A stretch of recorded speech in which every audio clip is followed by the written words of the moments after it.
Hey, welcome to Tabletop Skirmish Games. I'm Lee, and in this video I'll be unboxing A Witch in Time for Moonstone.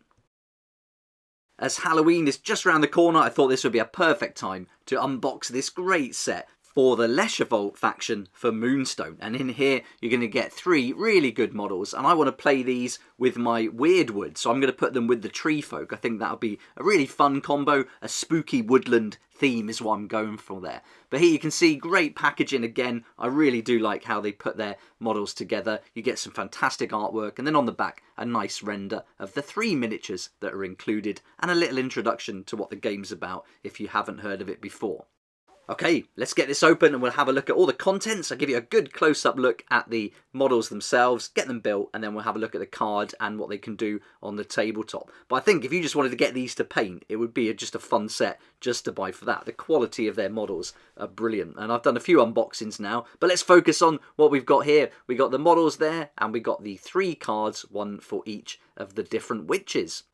All these models are resin, well protected in that foam, so we'll get those out, have a close-up look before we move on and build and get a close-up look at the cards too. But the first thing I like to do before I even start handling the cards is get out the card protectors, pop them in the little sleeves, and that's just going to protect them and get them ready to play. And then you can write on these little protective cards as well.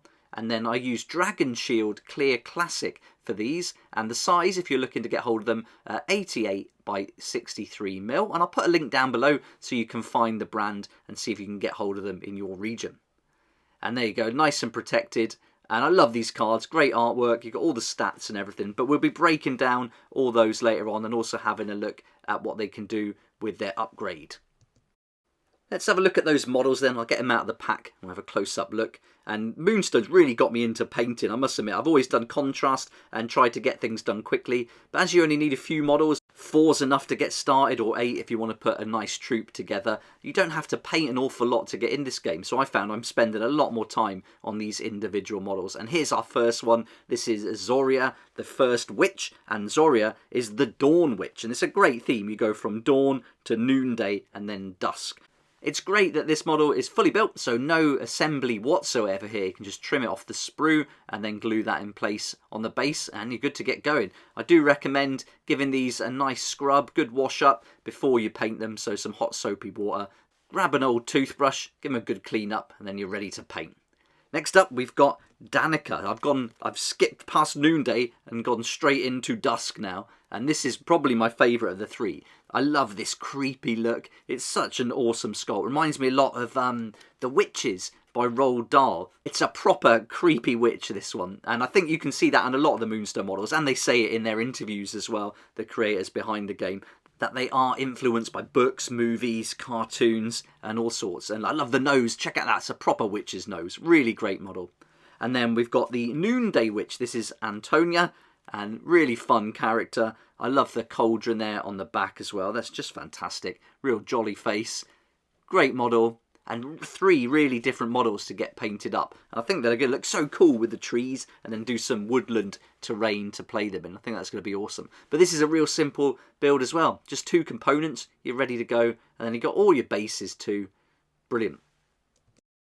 Okay, I'll quickly get these built up then. We'll have a real quick look at them on the bases and then dive in and spend a bit of time going through their cards and abilities. So here we've got the first one. Here's Zoria. Pretty much seen the model from the sprue, just one component. And if you see, I've glued it where it's just raised a little bit off the base, and that allows for the Vallejo paste that I use, the earth texture, to run under the toes. And I've just trimmed a little bit off the sprue, glued it together, and then that just really forces it in there nice and tight. Bit of super glue and you're good to go.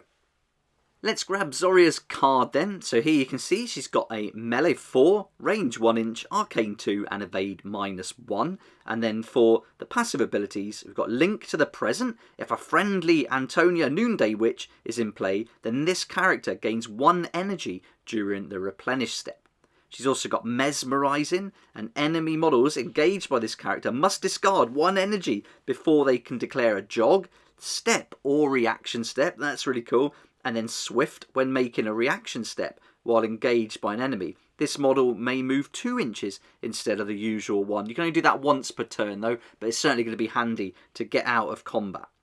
Then there's Visions of the Future. This is another once per turn ability. This will cost 2 energy with a range of 8 inches. And here, the target, that's another friendly character, immediately suffers 1 catastrophe printed on their card. If it requires a target, you may choose any target that meets the ability's requirements. So this is going to sync up with some of the other characters, I imagine, from this box set. We'll find out when we look at their cards. Then for the arcane ability, we got Violent Impulse. 1 energy. This character's melee attacks deal X damage until end of turn, and the catastrophe, all characters within 4 inch deal +1 melee damage until end of turn. Now, I really like this. You definitely want to be caught out and get that catastrophe going off, and you can deal some proper damage to everybody around you. That's awesome. So maybe she's going to go off on her own, keep her away from your friendly characters. And then the last thing we've got to look at is the signature move on a high guard. And then we've also got the damage here. She can take 8 wounds altogether, and then she's got 3 energy.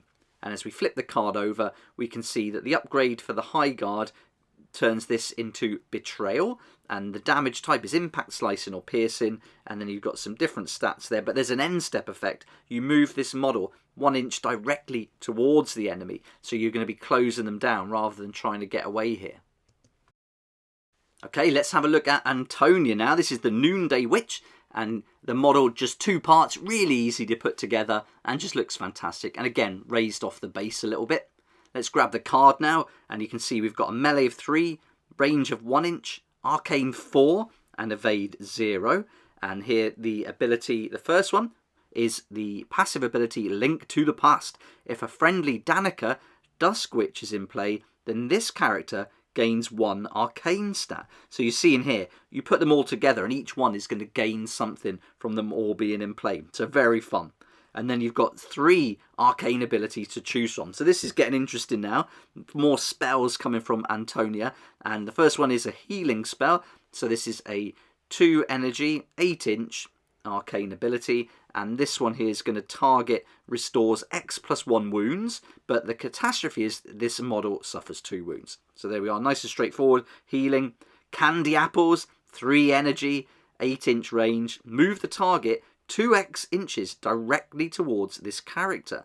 Then, if the target is within 2 inches of this character, they suffer 4 wounds. So that's cool. You can do some serious damage and drag them towards it, which might work out really nicely for the trees being in play as well. You can really start to move the enemy players around, and the characters around, I should say, not the players, just push them over.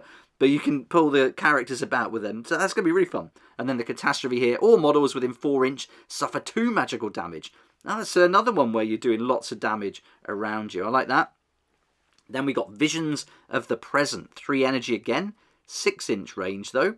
And now the target suffers an amount of wounds equal to the number of wounds they've currently suffered. Wow, that's awesome. If you've got a big monster that's taken a load of wounds, then that's going to be crazy good. And then here, this character suffers an amount of wounds equal to the number of wounds they've currently suffered on a catastrophe. And then finally at the bottom, the signature moves on a falling swing, and you've got 8 wounds altogether with 3 energy. And you start losing the energy closer to the end there, so that's really nice. She's going to be a little bit more resilient. As we flip the card over, you can see the upgrade for the falling swing turns this to Deception, very much defensive, and reduces the damage suffered by -2, which is really good. Antonia is definitely my favourite as far as ability is concerned, but let's not jump the gun yet, because we've still got to look at Danica, the Dusk Witch. And there we are, 3 components, to build this model. And underneath, again, I've just raised it off the base a little bit. And this is such a great model. I love this sculpt. Definitely my favourite of the 3 as far as the models go. The face is just so sinister looking. And yeah, just the pose all round is brilliant. They've just got the witch done perfectly. Right, let's see if the card matches up to the model. Here we've got Danica, Dusk Witch, and we've got Melee 2, range of 1 inch, Arcane 5, and Evade 0. And the first passive ability is called Link to the Future. If a friendly Zoria Dawn Witch is in play, then this character restores 2 wounds at the start of the replenish step. That's nice. And then again, keeping all 3 in play or playing them all together really does give you those buffs for each model. Then we've got another passive ability, Meddle with Fate, and this will cost you 3 energy though, and once per game you can use this. Draw 3 cards from the Arcane deck for each spirit in play. you may choose up to 3 of the cards to remove from the deck and place face down beside this character card. For each card removed, this character suffers 2 wounds. Then shuffle the remaining cards into the deck. If this character is slain, return all removed cards to the deck and shuffle. That's pretty interesting though. It's going to cost you quite a bit as far as wounds though if you do start removing the cards. But you know, if you get some of the high ones and you want to take them out of there, that could be helpful. Or some of the colours that your opponents are really looking for. Then yeah, I could see that working out if the cards drawn are pretty good. Only once per game though. So I guess you want to do it early. Get those 3s out there. Maybe. Yeah, a little bit to think about with that one. Then we got Puppeteer. This is the first arcane ability. 2 energy, 8 inches. And you're looking for 2s here with green or pink.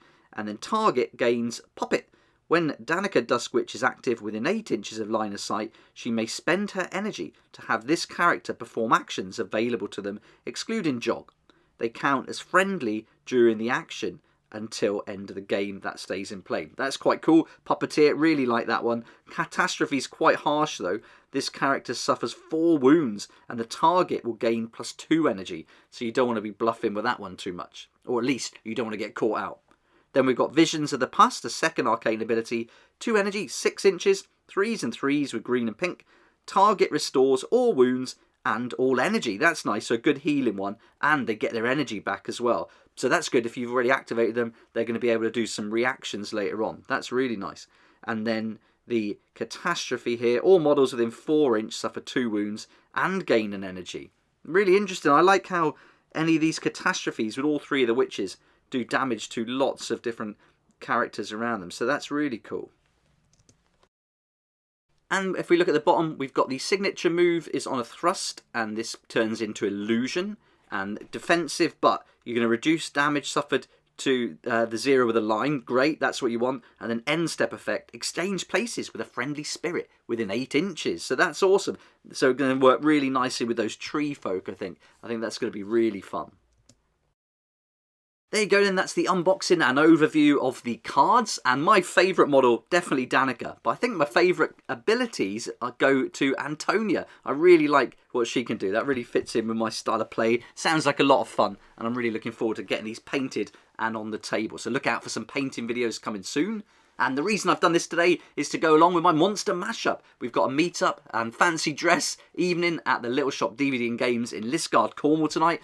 In fact, as soon as I get this video uploaded, I'm heading down there to get everything set up. It's going to be great fun. If you're around Liskeard and you see the video before it starts at 5 PM tonight, head down and join us. It'll be really fun. If you're watching this and the event's finished, why not check out the How to Play Moonstone video I've got going on, the demo game as well, where I run through the Drunk Fritz scenario, and then I've also done loads of painting videos now, and they're all available on the channel if you want to have a look at those, and a sneak peek at one of the new ones from the Shades faction. Thanks so much for watching, hope you enjoyed the video and found it helpful, and now you can decide whether or not this is something you'd like to add to your collection. So thanks again. If you liked the video, it'd be brilliant if you hit the like button, subscribe for more videos like this one, and I look forward to seeing you here next time on Tabletop Skirmish Games. Thank you so much to my Patreon supporters for helping me to keep going with these regular videos. I couldn't do this without you, and I appreciate your support so much. If you'd like to join the Patreon community, support the channel, get some great perks at the same time, there's a link down below in the description. It'll be awesome to see you there.